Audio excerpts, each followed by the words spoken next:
HDZ, EPP, Zeleni, socijalisti i Vlada Republike Hrvatske po naukama uškopljenih diplomatskih škola idu niz dlaku europskog vodstva i ne protive se sve većoj federalizaciji Europske unije.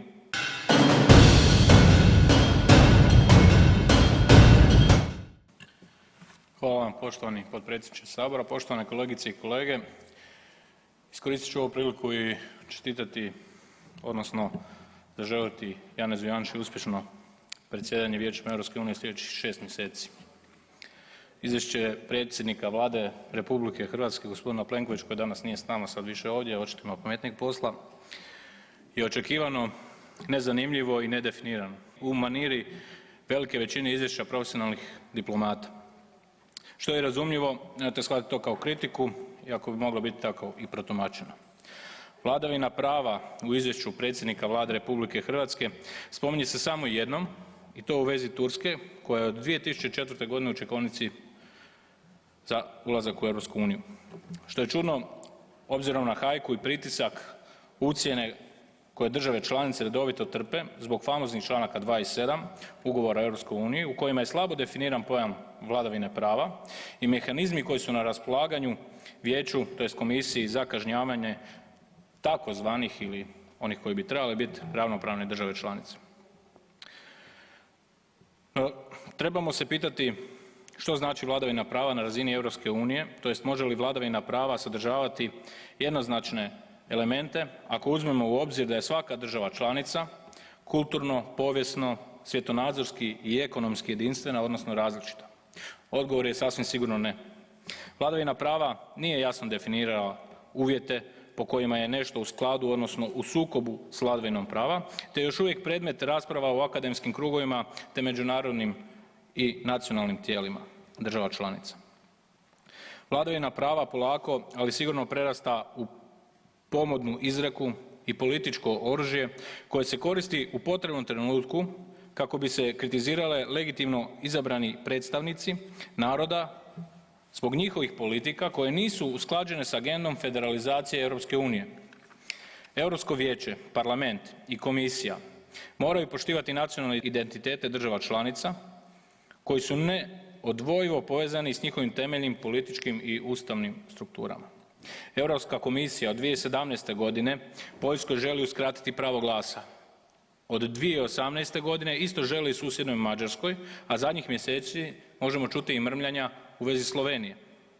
U rujnu 2020. godine Europska komisija predstavila je prva godišnja izvješća o vladavini prava u državama članicama u kojima se analizira medijski pluralizam i sloboda, stanje pravosuđa, borbe protiv korupcije te institucionalna pitanja.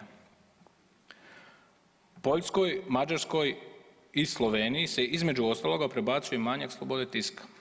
Zanimljivo je da po indeksu slobode tiska od strane Reporters Without Borders u 2021. godini Slovenija najbolje stoji s 23,1 bodom. Hrvatska je iza nje s 27,95, Poljska 28,8, Mađarska 31,76. No raspravu oko slobode medija možemo nastaviti u sljedeće dvije točke današnjeg dnevnog reda. Nadalje, prebacuje im se manjak neovisnosti pravosuđa. Na našu žalost pravosuđe u Hrvatskoj je sve samo ne neovisno. Zapravo je upravo suprotno što Hrvatice i Hrvati itekako znaju. Nedavna istraživanja Eurobarometra pokazuju da je Hrvatska na zadnjem mjestu po percepciji neovisnosti pravosuđa unutar Europske unije.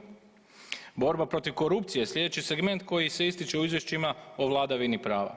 Ni u ovom segmentu nismo briljirali. Također smo na začelju Europske unije. I o ovome bi također mogli raspravljati u sljedeće dvije točke današnjeg dnevnog reda. Zanimljivo je da po svim ovim kriterijima nismo ništa bolji, štoviše može se reći da smo puno gori od Poljske i od Mađarske i od Slovenije. Moramo se zapitati kako je onda moguće da ne čujemo kritiziranje Vlade Andreja Plenkovića od strane vodstva Europske unije. Odgovor je jednostavan. HDZ, EPP, Zeleni, socijalisti i Vlada Republike Hrvatske po naukama uškopljenih diplomatskih škola idu niz dlaku europskog vodstva i ne protive se sve većoj federalizaciji Europske unije. A za sve one koji žele Europsku uniju kao zajednicu ravnopravnih država članica, vladavina prava postaje glavni mehanizam i oružje za ucjene i diskreditaciju provođenja politika za koje su legitimno izabrani od svoga naroda. Europska unija pretvara se u centralističku birokratsku nadnacionalnu federaciju, a predsjednik Vlade ima priliku biti na strani svoga naroda i očuvati sve slobode i prava koja su teško stečena tijekom Domovinskog rata. Hvala.